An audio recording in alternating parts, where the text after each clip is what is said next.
Hi friends, ఈరోజు పరంపర కథనం గురించి తెలుసుకుందాం. ఇల్లంతా పెళ్లి సందడి, మామిడాకుల తోరణాలు, పట్టు చీరల రెపరెపలు. వదినా, ఆ ప్లేట్లో ఇవన్నీ సర్దు, పురమాయింపులు. ఇదిగో సప్తపదికి కావలసినవన్నీ ఈ సంచిలో సర్దాను చూడక్క అంటూ మరోవైపు నుండి ఇంకొకరు. పిల్లలు వాళ్ళ గోలలో వాళ్ళు ఇటు అటు పెరుగెడుతూ అల్లరి చేస్తున్నారు. ముందు వరండాలో నుంచి సన్నాయి మేళం వాళ్ళు ఎంతో రాగయుక్తంగా వరుసపెట్టి కీర్తనలను వినిపిస్తున్నారు. రమాకాంత్ గారు అటు ఇటు హడావిడిగా తిరుగుతున్నారు. పెళ్లి ఏర్పాట్లు అన్నీ సరిగ్గా ఉన్నాయో లేదో చూస్తున్నారు. లంకంత ఇల్లు, ఇంటి ముందే పందిరి వేశారు. పెళ్లి ఏర్పాట్లన్నీ అక్కడే చేశారు. పార్వతీపురంలో చెప్పుకోతగ్గ పెద్ద ఇళ్లలో రమాకాంత్ గారిది కూడా ఒకటి. ఇంటి ముందు మండపం పూలతో, మామిడి ఆకులతో చక్కగా అలంకరించి ఉంది.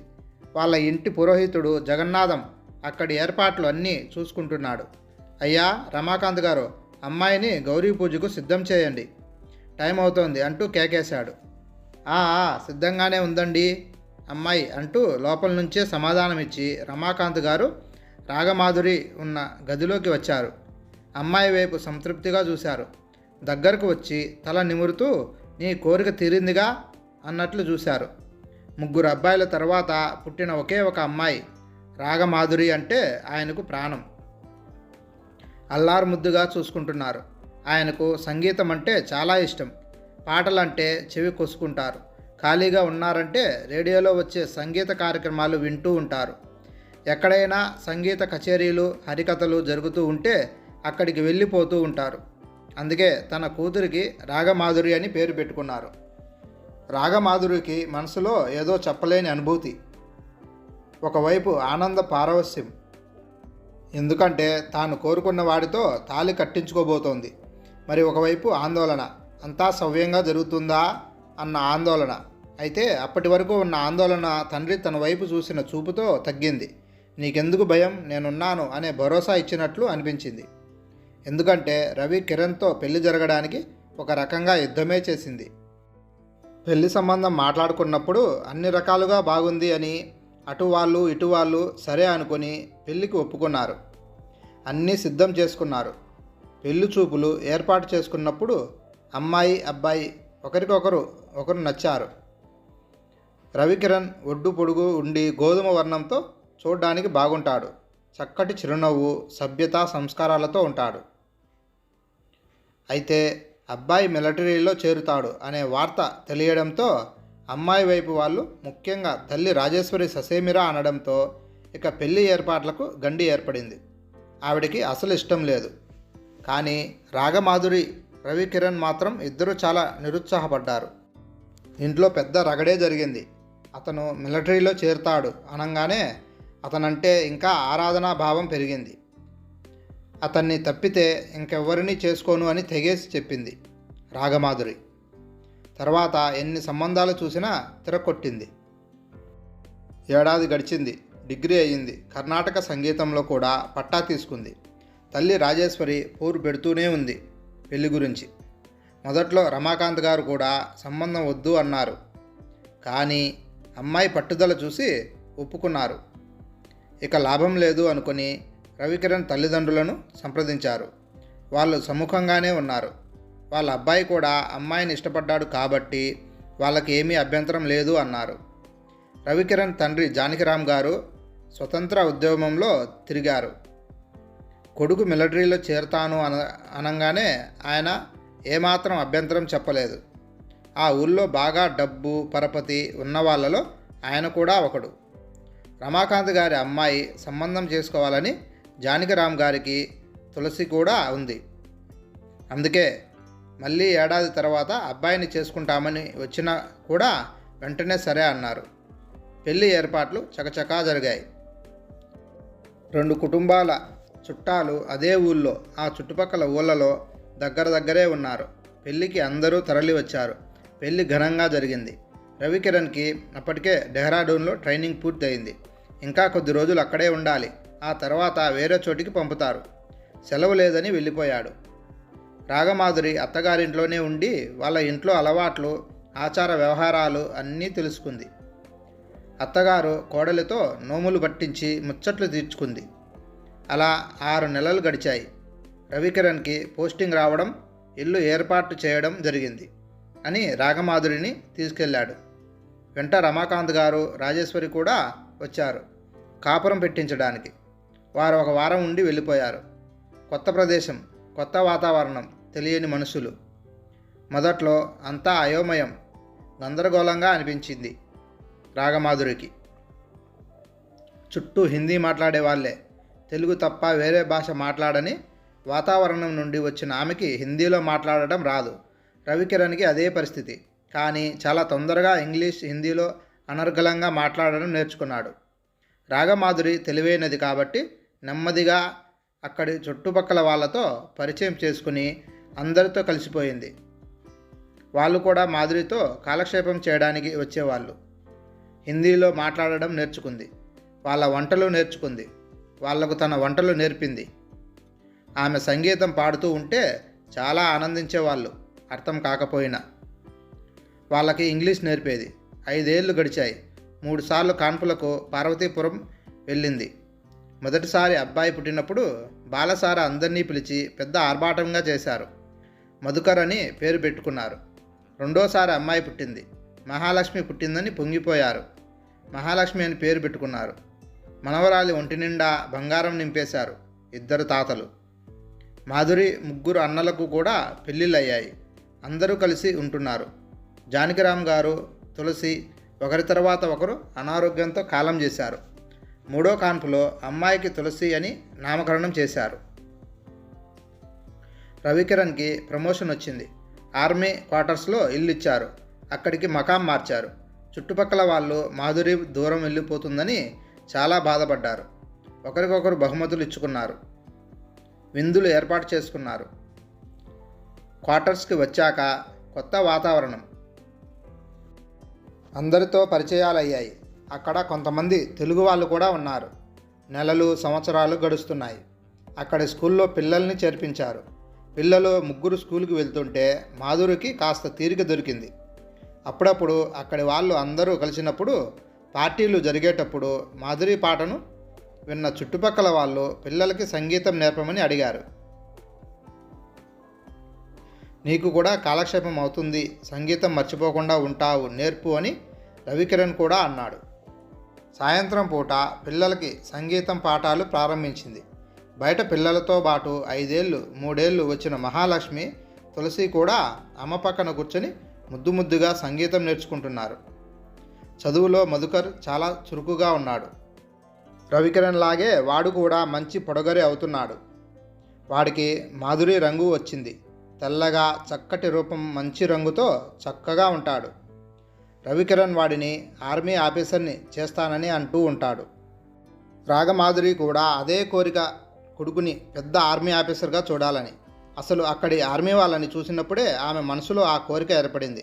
దేశం కోసం పోరాడే వాళ్ళని చూస్తే ఆమెకు ఒక ఆరాధనా భావం. ఎక్కడ ఏ ఆపద వచ్చినా వాళ్ళే ముందుంటారు. శత్రు దేశాలు తమ దేశంపై దాడి చేస్తే చూస్తూ ఊరుకోరు. దేశ సరిహద్దుల్లో కాపలా కాస్తూ తన జీవితాన్ని పణంగా పెట్టే వీర జవాన్లకి దేశమంతా రుణపడాలి. కుటుంబాలను వదిలిపెట్టి ఎటువంటి వాతావరణంలోనైనా కూడా కాపలా కాసి దేశాన్ని రక్షించే వారిని చూస్తే వారి త్యాగం చూసే మరింత భక్తిభావం రాగమాధురికి. మధుకర్ ముద్దుగా లెఫ్ట్ రైట్ అంటూ తిరుగుతూ ఉంటే వారిని సైన్యంలో చేర్చాలనే అభిప్రాయం ఇంకా గట్టిపడింది భార్యాభర్తలిద్దరికీ. అక్కడికి దగ్గరగా ఉండే ప్రైవేట్ స్కూల్లో సంగీతం టీచర్గా ఉద్యోగం ఇస్తామన్నారు రాగమాధురికి. పిల్లలు పెద్దవాళ్ళు అవుతున్నారు. ఖర్చులు పెరుగుతున్నాయి. కొన్ని ఖర్చులకైనా తన జీతం పనికి వస్తుందని సరేనని చేరింది. రోజులు, నెలలు, సంవత్సరాలు ఆనందంగా గడుస్తున్నాయి. పిల్లలు చక్కగా చదువుకుంటున్నారు.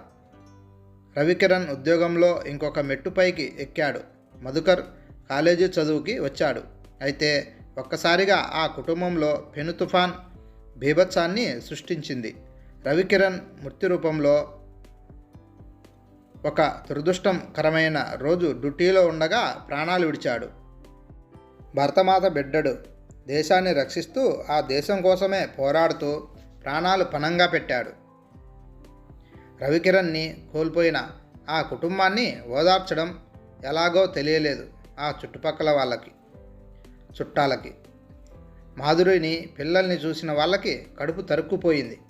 చదువులు, పెళ్ళిళ్ళు ఎన్నో ముందున్నాయి. అంత మహా పట్టణంలో 3 పిల్లలతో సంసారం నెట్టుకు రాలేవు. తమ వెంట ఊరికి రమ్మన్నారు అన్నలు. కానీ మాధురి అక్కడే ఉండి రవికిరణ్ జ్ఞాపకాలతో బ్రతకాలని నిర్ణయించుకుంది. మధుకర్ని ఆర్మీలో చేర్చాలని నిశ్చయించుకుంది. రవికిరణ్ కోరిక కూడా అదే, కొడుకుని ఆర్మీ ఆఫీసర్గా చేయాలని కలలు కనేవాడు కూడా. మధుకర్ కూడా అదే ఆశయంతో ఉన్నాడు. అందుకే ఢిల్లీలోనే ఉండాలని నిర్ణయం తీసుకుంది. రవికిరణ్ పెన్షన్ తన స్కూల్లో సంపాదించే కొద్ది మొత్తంతోనే ఎలాగో సంసారాన్ని నడుపుకుంటూ వస్తోంది. మధుకర్ అనుకున్నట్టుగానే ఆర్మీ ఆఫీసర్ అయ్యాడు. ఆర్మీ డ్రెస్లో కొడుకుని చూసుకున్నప్పుడు మాధురి పొంగిపోయింది. చాలా సంతోషపడింది. తన ఆశయం నెరవేర్చినందుకు కొడుకుని చూసి రవికిరణ్ ఎంత గర్వపడేవాడు. అమ్మా, ట్రైనింగ్కి వెళ్తున్నాను, ఆశీర్వదించమని కాళ్ళకి మొక్కుతున్న మధుకర్ని చూసి మాధురికి కన్నీరు ఆగలేదు. కొడుకుని అలా చూడాలని తాము ఇద్దరూ కలగన్నారు. దేశం కోసం పోరాడి ప్రాణాలు అర్పించిన భర్త లేకపోయినా పిల్లల్ని 3 కష్టపడి పెంచింది. మళ్ళీ కొడుకును కూడా తండ్రి బాటలోనే నడవమని సైన్యంలోకి పంపుతోంది. గుండె ధైర్యంతో, దృఢనిశ్చయంతో కొడుకుని ఆశీర్వదించి పంపింది. ట్రైనింగ్ పూర్తి చేసుకున్న తర్వాత మొదటగా కాశ్మీర్లో పోస్టింగ్ ఇచ్చారు. 2 సంవత్సరాలు కొంచెం ఆర్థికంగా కుదుటపడ్డాక అన్నల సహాయంతో ఆడపిల్లలకి 2 పెళ్లిళ్ళు చేసింది. మహాలక్ష్మికి విశాఖపట్నంలో స్టీల్ ఫ్యాక్టరీలో చేసే గోపాల్కి ఇచ్చి చేసింది. సంవత్సరం తర్వాత ఢిల్లీలోనే స్థిరపడ్డ తెలుగు వాళ్ళ కుటుంబం చూసి తులసికి పెళ్లి చేసింది. అబ్బాయి ప్రకాష్ ఇంజనీర్గా చేస్తున్నాడు. తులసి ఇలా చదివి అక్కడే ప్రాక్టీస్ చేస్తోంది. మధుకర్ పోస్టింగ్ కాశ్మీర్ కావడం మూలాన మాధురికి అక్కడికి వెళ్ళి ఉండడం కష్టమని ఢిల్లీలోనే ఉంది. స్కూల్లో సంగీతం టీచర్గా కొనసాగుతోంది. తులసి అప్పుడప్పుడు వస్తూ ఉంది. మధుకర్కి కూడా పెళ్లి చేస్తే తన బాధ్యత తీరుతుందని సంబంధాలు చూడడం మొదలుపెట్టింది. అమ్మా, ఎవరైనా ఆర్మీలో ఉన్న వారింటి అమ్మాయిని చూడు, వాళ్ళకి ఆర్మీలో పనిచేసే వారి గురించి బాగా తెలుస్తుంది, అర్థం చేసుకుంటారు అన్నాడు మధుకర్. అది కూడా నిజమే అనిపించింది మాధురికి. ఇదివరకు ఆర్మీ క్వార్టర్స్లో ఉన్న పరిచయాలతో అక్కడ ఉన్న వారి అమ్మాయి సంబంధం నిశ్చయించింది. రాగిని డిగ్రీ చదివింది. ఎంఏ ఇంగ్లీష్ ఫస్ట్ ఇయర్లో ఉంది. సంబంధం బాగా ఉందని నచ్చి ఖాయం చేసుకున్నారు. సెకండ్ ఇయర్ పెళ్ళి అయిన తర్వాత కంటిన్యూ చేయమని చెప్పాడు మధుకర్. పెళ్లి జరిగిన తర్వాత రాగిని 1 ఏడాది ఢిల్లీలోనే ఉంది. మధుకర్ సెలవు పెట్టుకొని కొద్ది రోజులు ఉండి మళ్ళీ కాశ్మీర్ వెళ్ళిపోయాడు. పరీక్షలు అవుతూనే రాగిని కాశ్మీర్ కాపురానికి వెళ్ళింది. మధుకర్ మాధురిని తమతో పాటే ఉండమని గొడవ చేశాడు. ఒంటరిగా ఎందుకు ఉండడం, రండి అని రాగిని అత్తగారిని బలవంతం చేసింది. తనకు ఢిల్లీలోని బాగుందని, అక్కడే ఉంటానని, అప్పుడప్పుడు వచ్చి చూస్తూ ఉంటానని ఎలాగో ఒప్పించింది వారిని. తులసి కూడా ఊర్లోనే ఉంది కదా, నాకు భయమేమీ లేదు అంది. నానమ్మ నానమ్మ రా అన్న మనవడు రవిచంద్ర మాటలకు ఒక్కసారి ఉలిక్కి పడింది రాగమాధురి. వర్తమానంలోకి వచ్చింది. చెయ్యి పట్టుకొని నడిపించుకొని వెళ్ళి స్టేజి ఎక్కించాడు మనవడు రవిచంద్ర. రిపబ్లిక్ డే సందర్భంగా ఏవో సాంస్కృతిక కార్యక్రమాలు మరియు సన్మాన కార్యక్రమాలు ఏర్పాట్లు చేశారు. ఢిల్లీలోని ఆర్మీ ఆఫీసర్ క్లబ్లో వీరమరణం పొందిన వారి కుటుంబాలు కూడా అక్కడ సమావేశమయ్యారు. కొత్తగా రిక్రూట్ అయిన వారు కూడా ఉన్నారు. రాగమాధురిని ప్రత్యేకంగా సత్కరించారు. ఆ రోజు ఆమెకు పూల గుత్తి ఇచ్చి సెలవ కప్పారు. సభ కరతాళ ధ్వనులతో మార్మోగిపోతోంది. రాగమాధురి గారు ఈ దేశం గర్వించదగ్గ మహిళ. భర్తను కోల్పోయినా ధైర్యంగా ఉండి పిల్లల్ని పెంచింది. కొడుకుని ఆర్మీ ఆఫీసర్ని చేసింది. దేశం కోసం ప్రాణాలను అర్పించాడు భర్త. కొడుకుని కూడా కోల్పోయింది. భర్తని, కొడుకుని కోల్పోయిన ఈ స్త్రీ మూర్తి త్యాగం గురించి ఎంత చెప్పినా తక్కువే. మధ్యలో సభలో కరతాళ ధ్వనులు, చెక్కుచెదరని ధైర్యం, మనో సంకల్పం నిజంగా మాటల్లో చెప్పలేము. ఇలాంటి మాతృమూర్తులందరికీ దేశం ఎప్పుడూ రుణపడి ఉంటుంది. ఇప్పుడు విశేషం ఏమిటంటే వీరి కుటుంబంలో 3వ తరం అంటే మాధురి గారి మనవడు రవిచంద్ర కూడా ఆర్మీలో సెలెక్ట్ అయ్యాడు. మేజర్ మోహన్ లాల్ ప్రసంగం కొనసాగుతోంది. రవిచంద్ర కూడా వాళ్ళ తాతగారైన రవికిరణ్ గారు మరియు తండ్రి గారైన మధుకర్ గారి అడుగుజాడల్లోనే నడుస్తూ ఆర్మీలో చేరటం నిజంగా ఎంతో మెచ్చుకోదగ్గ విషయం. మళ్ళీ చప్పట్లు మిన్నంటాయి. రాగిని ముఖంలో ఒక రకమైన గర్వం కనబడింది. కొడుకు రవిచంద్ర గురించి చెప్తూ ఉంటే కొడుకును చూసి ఆనందం ఉప్పొంగింది. రాగమాధురికి మనవడు రవిచంద్రలో భర్త, కొడుకులు కనిపిస్తున్నారు. నానమ్మ నన్ను ఆశీర్వదించు, పాదాలు తాకుతున్న మనవడిని గుండెలకు హత్తుకుంది సంతృప్తితో. హాయ్ ఫ్రెండ్స్, ఈ కథ మీకు నచ్చినట్లయితే please like and subscribe friends.